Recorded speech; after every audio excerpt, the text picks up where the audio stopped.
nggak pernah namanya nongkrong di ruang TV, kosan. Sekarang dia sering banget ada di situ. Gua nggak ngerti, gua nggak tahu awalnya. Gua anggap biasa. Gua masih negor baik-baik, cuman nggak digubris sama sekali sama dia. Sampai pada akhirnya, Assalamualaikum warahmatullahi wabarakatuh. Selamat bergabung di channel Balai Production dengan gue Haris Setiawan. Malam ini podcast perdana gue mau cerita pengalaman pribadi gue di tahun 2013. Sebelum gue lanjutin ceritanya, jangan lupa subscribe, like, dan komen agar gue bisa kasih cerita mistis di sekitar kita. Jangan kemana-mana, tongkrongin terus videonya.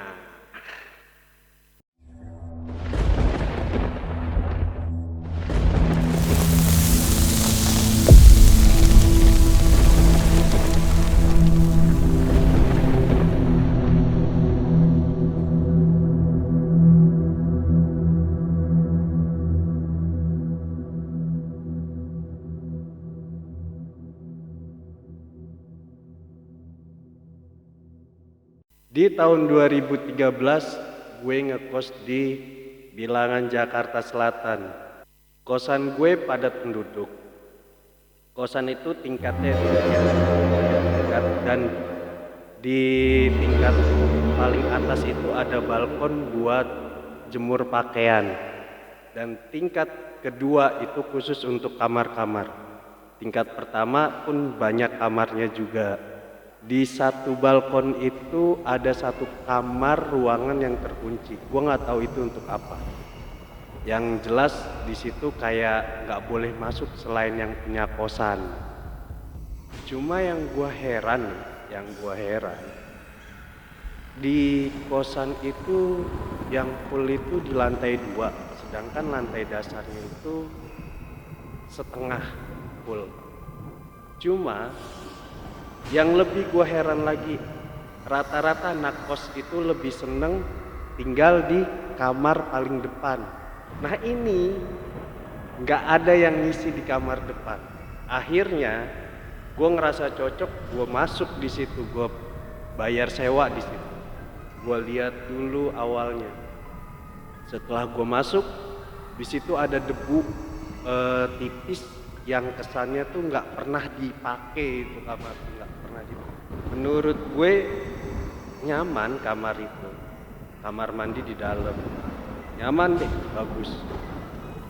Tapi yang gue heran, di belakang kamar mandi gue itu ada tanah cepetak yang nggak ada akses, bisa orang masuk situ tuh nggak ada. Cuman ada, kenapa gue tahu gua di situ bisa lihat ke tanah kosong itu karena ada jendela yang pakai kaca nako. Ada yang tahu pakai kaca nako? Kaca nako yang zaman dulu tuh, yang kotak-kotak panjang disusun. Nah itu kaca nako tuh. Setelah gua bayar dan ngekos di situ 2 minggu, minggu pertama itu gua nggak terjadi apa-apa. Minggu kedua itu gua mulai agak mengalami hal yang menurut gue di luar logika, nggak masuk akal deh. Malam itu gue lagi tidur. Di dalam tidur itu gue lihat raga gue lagi masih tidur di atas tempat tidur, dan gue sendiri duduk di sisi tempat tidur gue. Di situ gue bingung, kok bisa kayak gini? Malah gue sampai sendiri bisa bilang, apa gue mati ya? Apa gue mati?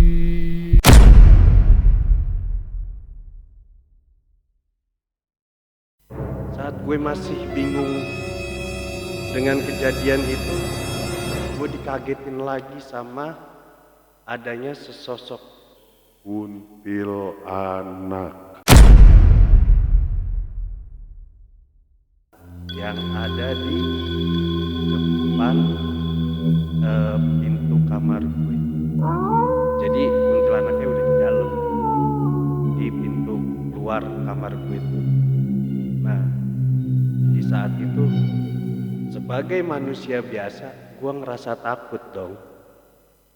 Gue ngeringkuk, gue nggak bisa apa-apa, gue cuma bilang astagfirullahaladzim, astagfirullahaladzim, astagfirullahaladzim sampai begitu.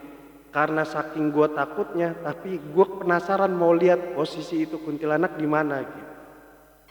Dia tahu-taunya semakin deket, semakin deket, semakin deket, sampai gue akhirnya teriak di situ, astagfirullahaladzim.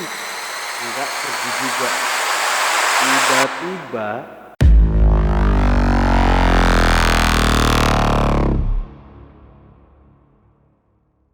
ada yang bisikin di telinga gue, manusia itu lebih sempurna. Kenapa lu harus takut? Bisikan itu ada di kuping gue ngerasa kayaknya ya juga ya. Kenapa gue mesti takut? Akhirnya gue bangun, gue beraniin diri untuk deket sama dia. Gue samperin, dia mundur. Gue samperin lagi, dia mundur. Dia terus ikut mundur sampai akhirnya gue terjang, gue cekek lehernya dia dan gue banting dia ke tanah. Saat gue udah mulai banting dia ke tanah, makin percaya diri gue buat ngelakuin hal yang macem-macemnya. Mulai tuh ada bisikan lagi. Karena gue yang bisikan pertama itu ngerasa bener, akhirnya gue turutin lagi bisikan kedua, yaitu masukin dia ke dalam botol. Nah, waktu gue masukin ke dalam botol itu juga gue nggak tahu caranya gimana. Dia bilang lagi yang bisikin gue, arahin aja botol itu ke dia. Gue arahin sambil cekek dia, posisinya gitu. Gue arahin lagi. Saat gue arahin ke mukanya, nggak tahu kenapa dia masuk ada di dalam botol dan akhirnya langsung gue tutup. Gue tutup pakai tangan itu. Di situ gue bingung lagi. Ini gimana? Kalau gue buka tangan gue, otomatis dia keluar lagi, ya kan? Setelah gue bingung, mau gue apain lagi? Ada lagi, dia bisikin lagi ke gue, baca syahadat 7 kali dan ditiupin ke mulut botol tersebut. Gue ikutin lagi, baca syahadat 7 kali, gue tiupin ke botol tersebut. Herannya saat gue buka, itu kuntilanak gak kemana-mana, ada di dalam tuh botol. Gak pakai gue pikir-pikir panjang, karena gue yakin dia udah kekunci, gue buang ke luar jendela. Saat gue buang keluar jendela, mulai tuh ada ledakan.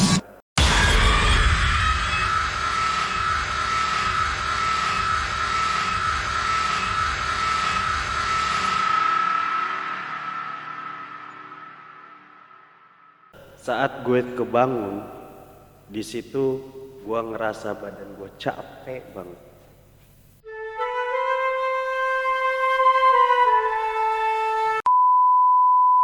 Keringat segede jagung, napas nggak beraturan, tapi nggak cuma sampai di situ.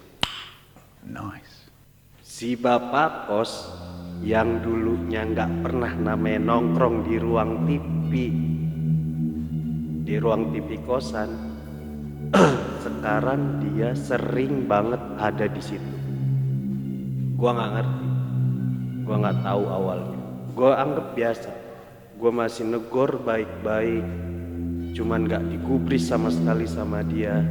Sampai pada akhirnya dia ngomong ke gua dengan muka yang gak enak. Dia bilang, bulan besok kosan naik 300.000 ya. Karena gue ngerasa masih sanggup bayar, akhirnya gue iakan permintaan dia untuk naik di bulan berikutnya sebesar 300.000. Nah, gue jalanin hari-hari yang sama dan dia pun menjalankan hari-hari yang sama, yang tetap ada di situ, yang tetap setiap gue tegur dia nggak gubris, yang tetap dia masang muka kesel, nahan kesel di dalam hatinya. Ya gue sih sebagai penyewa kos yang baik, ya gue diem aja, nggak masalah. Gue hanya pikir mungkin dia ada masalah antar keluarga aja kalilah, ya kan. Nggak begitu lama, seiring waktu akhir mau sampai, Emang apa sih nggak boleh? Sombong amat. akhir bulan harusnya gue udah mau bayar kosan, dia bilang buat pembayaran bulan depan harga kosan dinaikin lagi 500.000.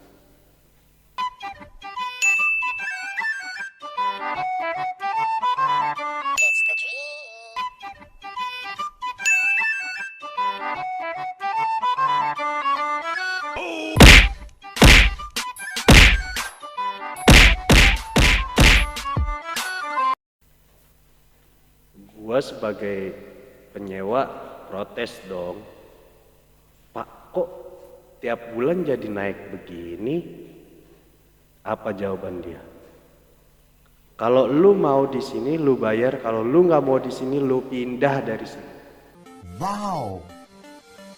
Dari sini gua ngambil kesimpulan berarti tuh bapak kos nggak suka sama gua dan pengen ngusir secara halus. Bingung dong gue. Wah, salah gua apa? Gua kayaknya baik-baik aja. Nah, ini cerita pengalaman yang gua alami, menurut kalian gimana? Mbak Kunti itu peliharaan bapak kos atau bapak kos punya pesugihan kuntilanak? Kenapa gue begitu berpikir seperti itu? Karena gue pernah dengar kalau kita punya rambut kuntilanak itu bisa kita suruh-suruh untuk jadi kaya. Wassalamualaikum warahmatullahi wabarakatuh. Kita ketemu lagi di cerita misteri berikutnya.